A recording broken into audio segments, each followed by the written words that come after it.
Ka qenë një përqindje kështu me ato aksionet shtetërore në Serbi. Dhe ka rritur që do të ta gjej një kompani në Hungari dhe ta bëj, do thotë këtë ndryshim i cili më një farë mënyre mund të jetë vetëm ndryshim i emrit, i firmës, por do thotë ka qenë në aspektin energjetik, mund të jetë ende faktor i rëndësishëm. Në aspektin diplomatik është joshtë dhe interesante për Serbinë, tradicionalisht një raport me Federatën Ruse, aspektit religios, do thotë është një lloj bastioni interesave të ortodoksisë në Ballkan, apo marrëdhëniet e kishës ortodokse serbe me patriarkanën e Moskës, dhe mendoj që në aspektin ushtarak të duhet ndonjë inovacion i cili mund të jetë nesër i dërguar edhe për Serbinë, meqense kanalet toksore janë sot për sot janë më problematike. Por do thotë janë 3-4 elemente që ka çështja do thotë energjisë deri te aspekti dhe kapacitetet ushtarake është një dëshmëri e tillë. Rusia a do arrin të mbajë këtë tempo dhe këtë situatë, mund të them, të status quo në Ballkan? Sigurisht që po, nga se Ballkani sot është ndruar një vend mund të them tash në tregun, mund të them, të interesimit jo vetëm të mallrave dhe tregut, por edhe aspektin politik dhe ushtarak ka hyrë edhe Izraeli. Bashkimit Evropian, Rusisë, Shebabë dhe Turqisë, tash në treg kemi Izraelin i cili tenton ta tregojë edhe fuqinë vet në këtë pjesë. Meqense është e çuditshme ajo vizita e djeshme edhe në Tel Aviv, ku do thotë kemi pasur 2 liderë shumë interesant. Edhe Milorad Dodikun nga Republika Entiteti Serb, por edhe Edi Ramën nga Shqipëria. Dhe kjo mendoj që ka qenë një lloj rivaliteti me të cilën në disa raste ka qenë situata të çuditshme, por sidoqoftë mendoj që interesat ruse në Ballkan drejt që do rriten apetitet e tyre, jo që do zvoglohen, por do të ketë edhe, mund të them, rritje rapide. Zot Bilali, në rast se do të kemi një përpjekje ruse për të ndezur trazira të reja në Ballkan, mendoni se Kosova është realisht e përgatitur në aspektin e sigurisë, por edhe të institucioneve për skenaret e destabilizimit? Po, Kosova sot gjendet, mund të them, në itinerarin dhe plan programit e tyre për provokime të ndryshme, qoftë të natyrës që kanë të bëjnë që nga propaganda, apo edhe medialisht, Sputnikut, pastaj kanalet e blogerë të ndryshëm rus, apo edhe serb që bashkëpunojnë me institucione me cilat do thotë kanë një farë lidhshmërie dhe një farë plani për të arritur në aspektin medial të kenë ndikim edhe në pjesë tjera jashtë Serbisë. Po sigurisht edhe grupet e ndryshme të cilat kanë të lidhur institucionalisht me instrumente të sigurisë në Serbi, apo institucione të cilat punojnë, mund të them, tërkohen që të ketë destabilizim dhe provokime, qoftë përmes situatave me të cilat ata mund të arrijnë atë nivelin ku të viktimizohen popullata serbe apo pakisja serbe në Kosovë dhe rastet të paraqesen si viktima. Tëra kjo ka të bëjë me atë që të krijohet një përshtypje që në Kosovë rrezikohet siguria e tyre që është e kundërta, por edhe kemi elementet e tjera. Mendoj që Serbia përmes grupeve të ndryshme nesër mund të jetë mund të them një vend burim për kryerje të aksioneve të ndryshme, qoftë sabotazhe deri te aksione terroriste. Dhe mendoj që në këtë drejtim Kosova për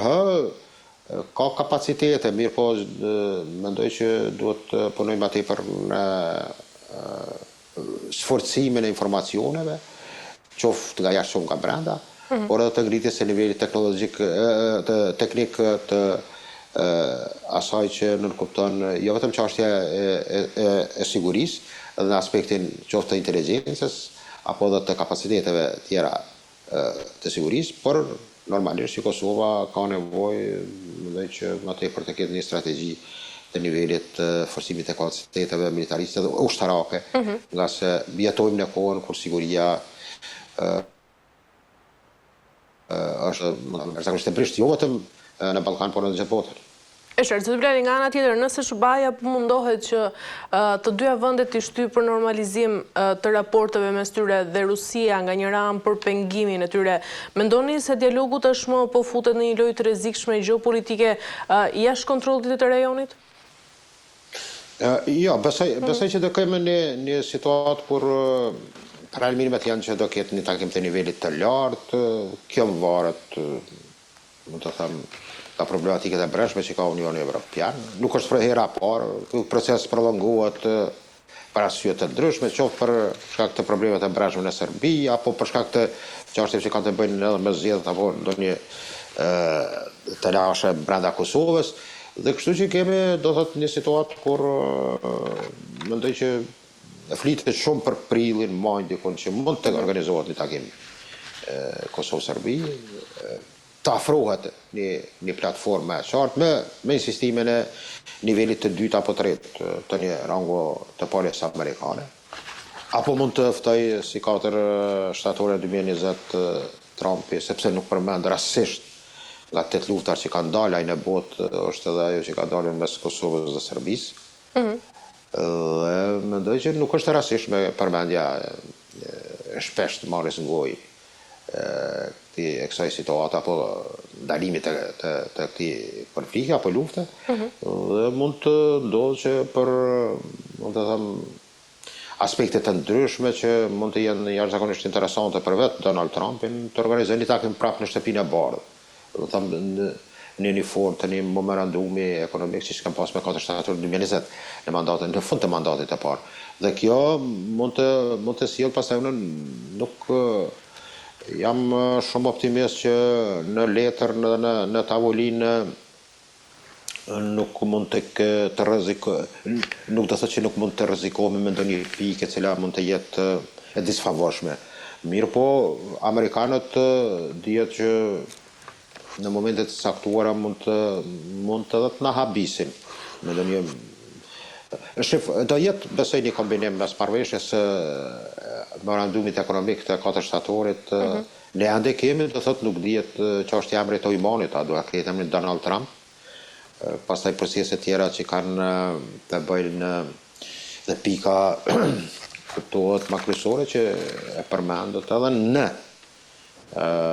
aktin e autorizimit të mbrojtjes së SBA-ve, ku flet decidisht për raportet në Ballkan dhe Kosovë-Serbi, dhe kërkon që marrëveshjet të realizohen të arritura në Bruksel apo në Ohër. Dhe kjo do thotë ka të bëjë kripot me asociacionin. Do thotë do kemi një qëndisje të brendshme, është rrezik që do të atakohemi, por a do kemi njojën në fund për normalizim të marrëdhënieve Kosovë-Serbi, do mbetet të shihet, ka shpresa që amerikanët do të insistojnë në këtë pikë. Do insistojnë dhe besoj që mirë, po kjo varet krejt nga ndryshimi i lojës së gjeopolitike në botë dhe rritja e konflikte apo rrezikimi për konflikte të reja me të cilat mund të lehet anash Kosova apo Ballkani, dhe pastaj amerikanët të jenë të angazhuar, por edhe evropianët të jenë të ngarkuar që këtë proces ta prolongojnë edhe për vitet të ardhshme. E qartë, zoti Bilali, mirë, për ta mbyllur, ndërkohë që flasim, a shihni ende një standard të dyfisht nga ana e Bashkimit Evropian sa i përket të gjithë normalizimit të marrëdhënieve mes Kosovës dhe Serbisë? Po, sigurisht, evropianët kanë pas një qasje, mund të them, dualiste, e cila më tepër ka qenë, mund të them, një lloj hile në disa raste. Mos harrojmë, institucionet e Unionit Evropian kanë pranuar dhe pasaportat serbe për banorët serb të Kosovës, të Republikës sonë, të cilat me akronimin Kosovë me të i lëshuar nga organet e Serbisë. Do thotë në këtë situatë ndoshta ka qenë moment jo i mirë, por më duket që evropianët për shkak të interesave të fragmentuara për brenda, do thotë deri në kohën sa ka qenë Borrell, pastaj Lajçak, intermediator në dialog, pastaj ardhja ose Ashton më herët gjatë kohës kur në qeverisë ishin Thaçi dhe Mustafa. Ardhja kallasit ka, ndoshta edhe pse njihet që buran nga një vend në Republikat Baltike, e cila ka një histori mund të them të një qëndrimi antirus, kështu të rritur edhe si familje, por edhe si nivel politik, sepse baba ka pas përmisën dhe pozicione në të jetë. Por mendoj që evropianët në këtë rast fola pak për fragmentimin e tyre, varet në pozicionet e tilla, i kem francez, polak, gjerman, apo mund të them ndoshta edhe italian, të cilët në një farë mënyre ka një qasje më ndryshe në aspektin mund të jenë të këndshëm në deklaratat publike, në konferencat për shtyp, por mendoj në tryezën dhe në tavolinë me duket që menyja tyre për ne kushton shtrenjt, për ata është e lirë, por ata dëshirojnë që të arrin me komgullje në moment saktuar të prolongojnë edhe ndoshta edhe qasjen e dinamikën e bisedimeve, por në një farë mënyre më duket që ndoshta ndonjëherë ndaj Kosovës kanë hyrë në hak, dihet liberalizimi vizave një kohë jashtëzakonisht vendim që kanë dashur tani në geto të izoluar, por më në fundu arrit ai procesi i cili ka qenë më them i vonshëm. Pastaj kemi ato masat me cilat do thot vetëm tash i kanë arritur të hiekun rreth sidomos që kanë pas të bëjnë me planin e rritjes ku Kosova përfiton mbi $800 milion. Mirë po të gjitha janë këto aspekte me të cilat ata kërkojnë diçka për sankcionojnë dhe kurzojnë. Dhe këto momente besoj që Kosova ma tepër është gjobitur ta quaj këtu se pola se. E qartë. Mirë, zot Bilali, kemi arritur në fund, ju falenderoj për gjitha informacionet. Mirënësi, faleminderit, kaleni mirë. Mirë, të nderuar teleshikues, kemi arritur në fund të kësaj pjese të parë, do bëjmë pushim të shkurtër, më pas rikthehemi në pjesën e dytë për të ndalur tek gjeopolitika.